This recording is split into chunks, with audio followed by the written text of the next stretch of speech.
आज की सुबह की जानकारी के अनुसार टोल प्लाजा पर नए नियम लागू किए गए हैं। जी हां, देश भर में हाईवे पर सफर करने वालों करोड़ों वाहन चालकों के लिए टोल टैक्स से जुड़े नियमों में अहम बदलाव किए गए हैं। सड़क परिवहन और राजमार्ग मंत्रालय व NHAI की ओर से लागू किए गए इन नए नियमों का उद्देश्य टोल वसूली को पारदर्शी बनाना, जाम कम करना और यात्रियों को राहत देना है। खासकर फास्टैग, दूरी आधारित टोल और शिकायत निवारण से जुड़े नियमों में सुधार किया गया है। आइए जानते हैं टोल टैक्स के लिए लागू हुए 5 नए नियमों के बारे में विस्तार से।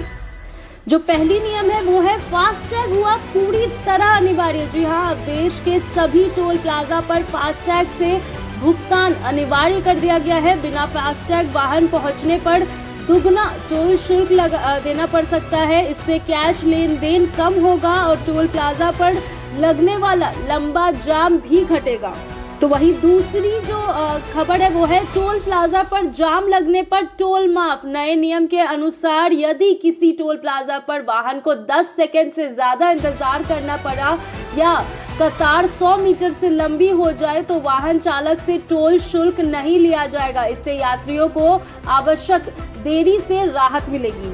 तो वहीं तीसरी नियम जो है वो है दूरी आधारित टोल सिस्टम को बढ़ावा दिया जाएगा। अब टोल शुल्क तय दूरी के आधार पर लिया जाएगा, यानी जितनी दूरी हाईवे पर तय करेंगे उतनी ही टोल देना पड़ेगा। इससे कम दूरी तय करने वाले यात्रियों पर अतिरिक्त बोझ नहीं पड़ेगा और टोल वसूली ज्यादा न्याय संगत होगी। तो वहीं चौथे नियम है टोल प्लाजा के पास रहने वालों को राहत। जी हाँ, टोल प्लाजा के 20 किलोमीटर के दायरे में रहने वाले स्थानीय निवासियों को मासिक पास या रियायती शुल्क की सुविधा दी गई है। इससे रोजाना आने जाने वाले लोगों की जेब पर कम असर पड़ेगा।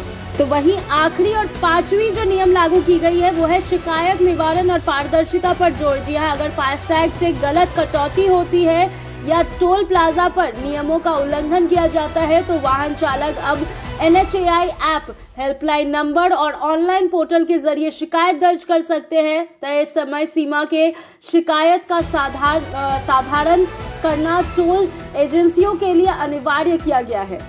तो वहीं इससे यह साबित होता है कि इन नए नियमों से हाईवे पर सफर ज्यादा तेज, सुरक्षित और सुविधाजनक होगा। टोल प्लाजा पर समय की बचत होगी, फर्जी वसूली रुकेगी और डिजिटल भुगतान को बढ़ावा मिलेगा। सरकार का लक्ष्य है कि आने वाले समय में टोल प्रणाली पूरी तरह स्मार्ट और बाधा रहित बने सके।